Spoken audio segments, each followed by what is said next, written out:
A-R-S-E. See me.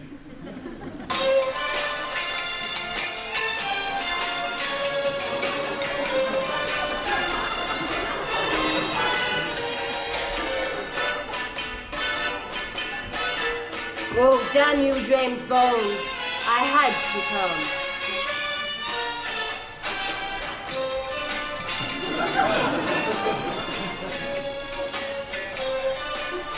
Do you think I didn't know that? That's not Sean Connery. You sound more like Ian Paisley. No, I don't. Look, what the hell are you doing taking a bath around here? Oh, well, there's all these things in mine. Great clawy monsters with fangs and, oh. Gorillas. I'll leave the shilling for the metre if that's what's worrying you. No, it's not. It's just that I'd like a bit of advance warning when you're going to do this sort of thing. I mean, suppose I'd come round here with a couple of my girls. Oh. Well, boys, then. Oh. You know what I mean? The school's just round the corner. Now, if her upstairs had seen you wandering about like that... Prude. Well, perhaps I am. Point is, I've got certain standards to keep up. And, mind you, your flat's just round the corner. Steaming hypocrite! I'm singularly unimpressed by that display, Penny. Penny. Penny! Now, look, I didn't say you couldn't use the bathroom, did I? Now, did I? Look, are we still going to see that Antonioni picture tomorrow night or not? No, Antoni... only one Oni. Penny! What is it? Moth, there's this huge moth in there. Silly baby. There's nothing to be frightened of. It is a bit big, isn't it? These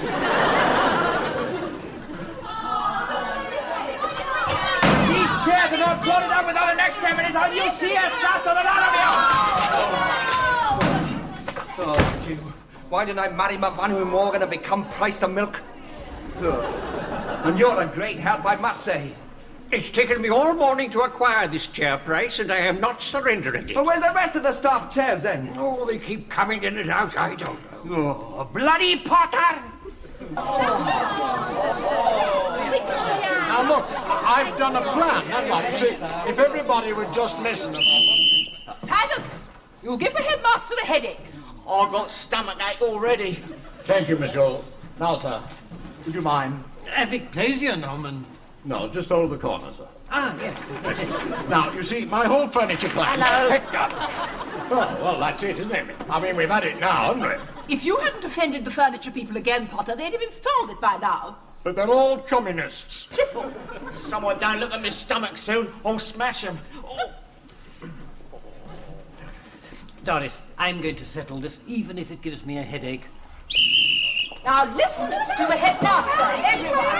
Everybody, listen. This is what we're going to do. All right, now look, all get back into your own classrooms and take whatever furniture you've got with you. What about the stomach? Shut up. Well done, Mr. Hedges. Keep this up, and we may all survive 5C's last term. But I fear, Doris, that my head does need seeing to. Oh, dear. I'll dab your temples with some of my woodland rapture, Headmaster. Faithful old warhorse.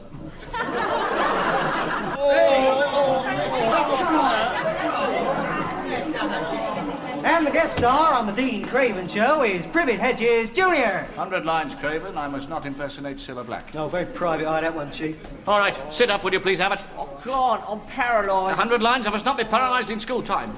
Perhaps he is peaky, sir. I don't like the look of him at all. Who does? Stick a paper bag over his head. All right, 100 lines, everybody. Puerile procrastination will not result in academic fulfilment. Yeah, well, that's a laugh for a start. What's fulfilling about humping furniture? Yeah. Is this time wasting your idea, Duffy? Huh? You told us to bring in what we was carrying. Would you get out of that chair, please? Well, I think this whole setup is utterly a waste of time. It's not fitting us out for later life at all. Yes, well, I shall become a later life outfitter when we've got this furniture straight again. Sir? What? You told me to say pardon. Pardon, Dennis? That's better. Well, see me up here. I could be an umpire if we had a tennis match. Dennis, we do not have a tennis match. Love. Honestly, sir, it's not like you to pass by on the other side. He's throbbing hot. Here, take his temperature. Stuff this down his gob. That's right, just go on. Waste the most important weeks of your life, my goodness me. You're going to look back on this term and say, if only. If only. Sir, you better do something mature. His pulse is 740. Really ridiculous, Maureen. He's not a hummingbird. 40, love. Thank you very much, Dennis. All right, stand back, stand back. All right, now look. Right, now then, who can tell us what 39 degrees centigrade is in Fahrenheit? I don't know, but he's choking to death here, isn't he? Eh?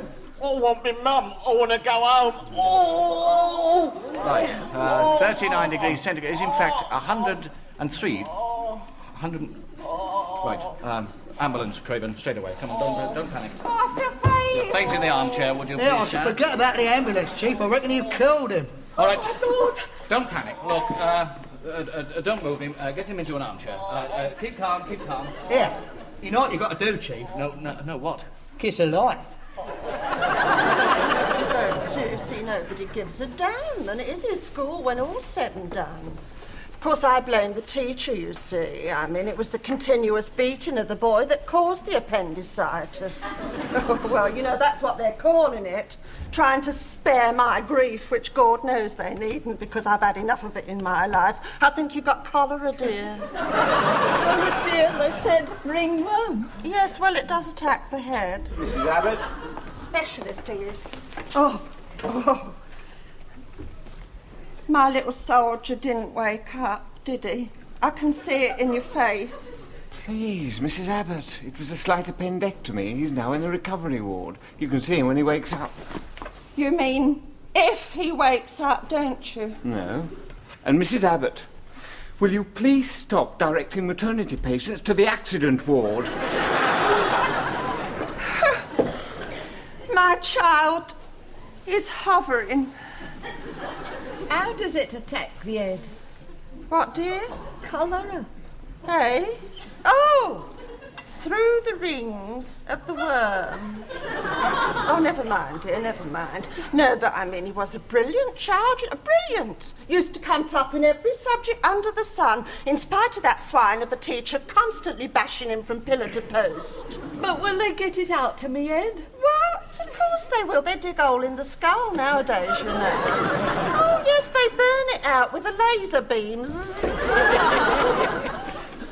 That's him. Mrs. Abbott, I've just spoken to the doctor. Good news, isn't it? Don't you good news me. How could you do it to the boy? How could you when you know what his mother's stomach is like? Still, you look quite well.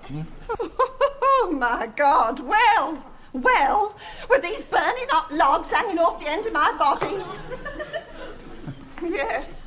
And may I ask, isn't this enough to bear without having my little soldier in there fighting for his life, thanks to your brutality? I only ever flicked him round the ear. You might just as well say that stamping on someone's foot causes baldness. well, mightn't you? I don't know what to say. I've got cholera.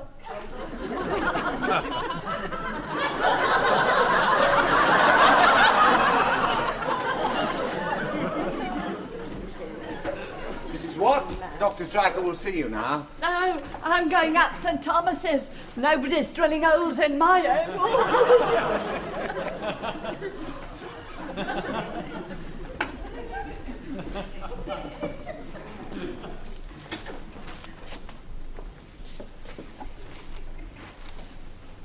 Mummy.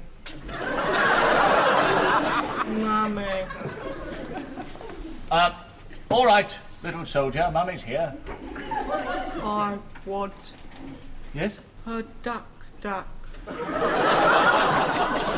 All right, little Frankie, Mummy will get you a duck. Hello, Mummy. Oh, Penny, sorry, it was going to be Antonioni, wasn't it? Yes, but they said you were here, so I thought he's picked another romantic place, I thought. Yeah, well, it's his fault. So this is the infamous Abbott. Horrible, isn't it? Well, what are you doing here, then? Well, he is one of my kids, you know. You know, one of these days I'll belt you round the chops and marry a nice, steady wall of Death Rider. Yes, Penny, would you sit down, please, would you?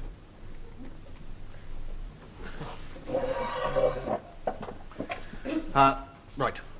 Now, Penny, teachers like me, me in fact, don't earn much money, you see. Oh, no, not here.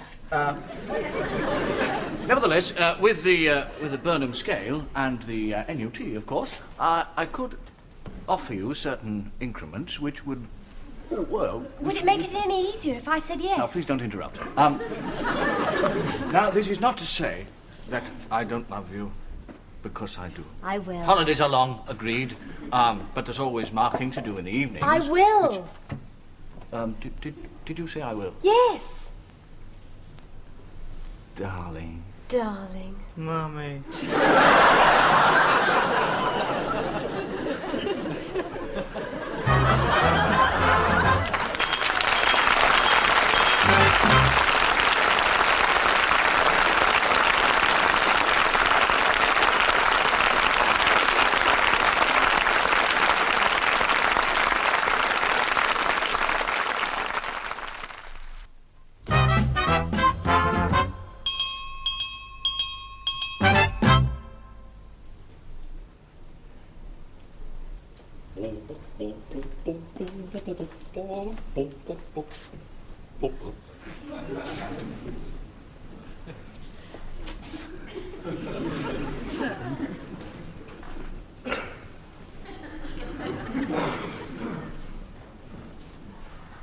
No, Fatima, of course you don't have to pay dinner money if it's the fast of Ramadan. Morning, Miss Hall. Good morning. Well, door for a lady.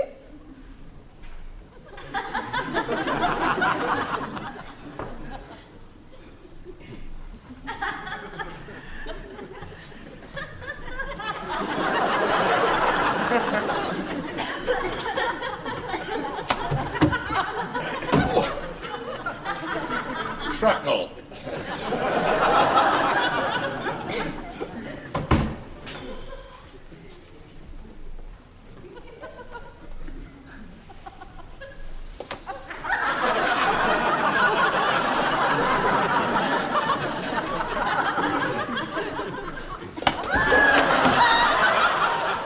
Uncle Norman, one would have thought better of you. I wasn't going to take it, lad. I was going to hand it into the lost property office. What, the one in your wallet? Why, you mercenary little tart. You'll do what? Fatima, look, will you stop biting your nails? You can't be that hungry. There he is. Who's the chubby little pothead, then?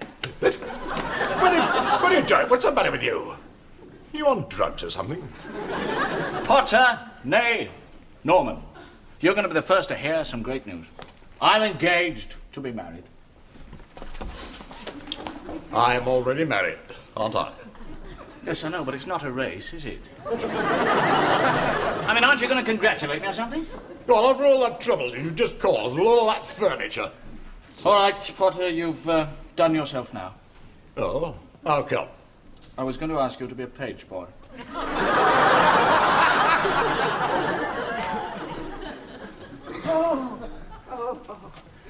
Don't ask me how I dragged these legs up here, because I do not know. I can hardly stand, you know, when the shrapnel starts moving. Then you see, I mean, apart from the legs and the stomach, I've now got it in the ear and all. Oh. It's a very big bit, you know. It's lodged behind The me. doctor said he would like to shut me in a soundproof room forever. Yes, well, do you want something? Yes, I do. I want my little soldier protected from that Hedges person. Oh, you poor woman. Yes. And to think you've had to drag yourself up here all that way on those legs. Dear, dear. Tell me, what's he done? Done? Only a perversion across my little boy's hospital bed, that's all. Eh? My poor little Frankie had just fought his way back to life after them doctors had practically all given him up. And what did he find when he come to? You just tell me that. Only that Hedges creature having his evil way with the nurse. Sounds like him. Yes. Yeah. I suspected, he'd been on drugs for some time. Oh, yes, yes. But don't you worry, Mrs. Abbott. Oh, no. You come along with me. I will take you to my headmaster's study. Right. Now. No! Mind the arm! Oh, I'm so sorry.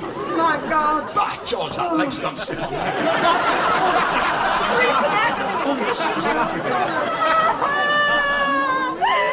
Honestly, Peter, you might have broken it to her gently instead of bursting out with it like that. You're utterly untactful. Here, I wonder if he's got to get married. Shut up, you! He's not like that, he's too clever. Oh, don't cry, Maureen. Frankie Abbott says you're still his tart. Blooming lot of compensation, that is! No, I've got to cheer up anyway.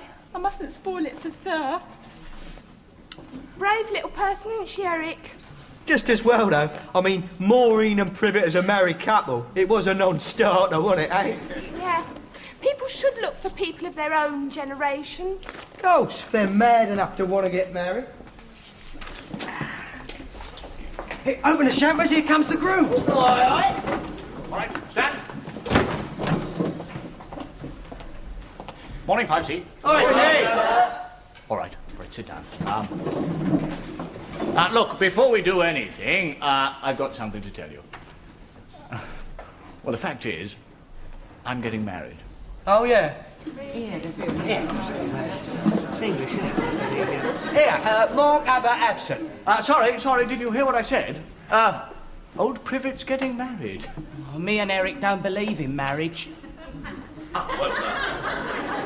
You're a bit young yet, Dennis, but marriage is a wonderful thing, believe you me. Well, I know this. My mum and dad never used to hit each other before they was married.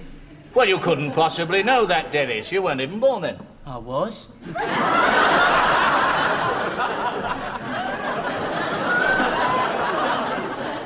Still, some of us do believe in marriage. Hey, Sharon? Unless we're mad, apparently. I just thought I'd tell you before the... sort of let you into this... Right, off you go to assembly then.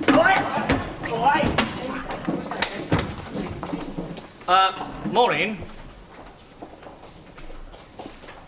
Now, Maureen, I don't want you to feel upset about this.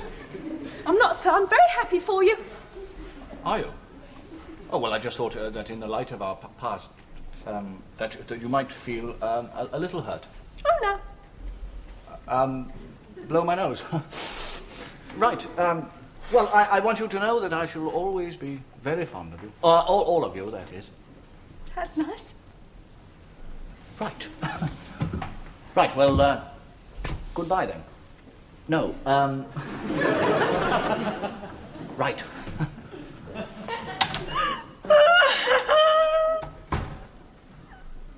I'm not a prude, Mr. Cromwell. Well, my late husband would tell you that.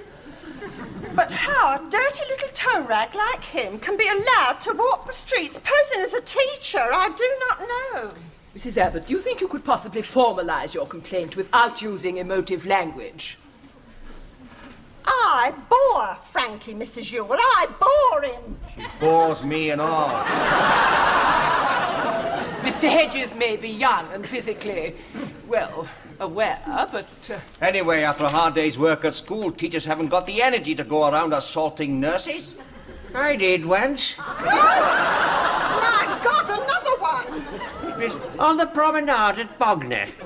But she wouldn't let me have my way, you see, so I thumped her on the buttocks and trotted away down the sands, shouting, "Ya boo, Saxton Annie!" Mr. Hedges, sir, for questioning. All right, Constable, you can get back on the beat now. There's a budgie with hydrophobia on the loose. Mr. Hedges! Mrs. Abbott, how are the legs? Oh, I can't even look at him. He makes my temples pound. Hedges, nursing is a vocation. You might have pulled the curtains across the bed first, boyo. Mr. Hedges, we'd like to hear your version of what went on at the hospital yesterday. Aye, the unexpurgated version. Mrs. Abbott started the cholera scare. Your obscene exhibition with that nurse in the ward. You didn't know my little soldier woke up and saw you, did you? The nurse? Oh, yes, the nurse. Yes. Well, yes, there were 3 of them, actually. Yes, I chloroformed 2 for later, and the one I actually got onto the bed, big Swedish piece, she was. There was no nurse in the room. The orgy was me kissing a rather wonderful girl who had just consented to become my wife. Oh, I can't. That's different, then, isn't it? That's different. Oh. Oh. Oh, well, my little Frankie must have been delirious then, mustn't he? You know, they must have given him too much anaesthetic. Forget delirium. Might I suggest good old-fashioned paranoia? Oh, can I get it on the National Health? Do call again, Mrs. Abbott, if you have anything to discuss with the staff. Bearing in mind, of course, that if it is of today's colourless nature, it will be discussed in court. Congratulations, boy. Thank you. I'm so glad. Well, perhaps as you've spent most of the morning discussing my fiancée, you'd like to come round to my place and meet her for a drink tonight. Or see if she finds favour with the tribal elders. Mr. Hedges, on my behalf and on behalf of your colleagues, who stood shoulder to shoulder with you against that woman's violent position, I should be more than happy to accept your kind invitation. Hello, Mummy. Don't you mummy me, you lying little sod.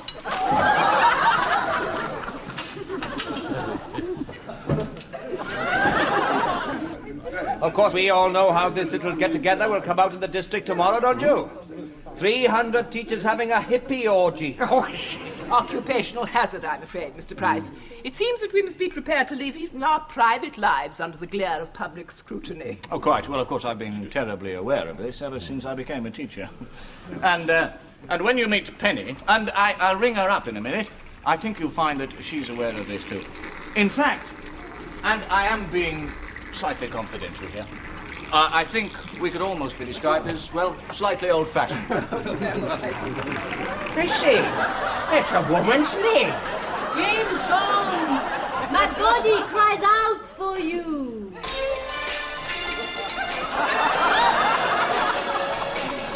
It's probably just the plumber. Yes, it is, in fact, the plumber. Do you mean it's the plumber?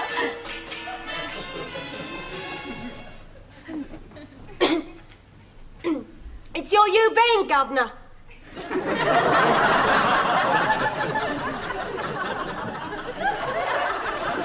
Well, it's either that or the ball cock.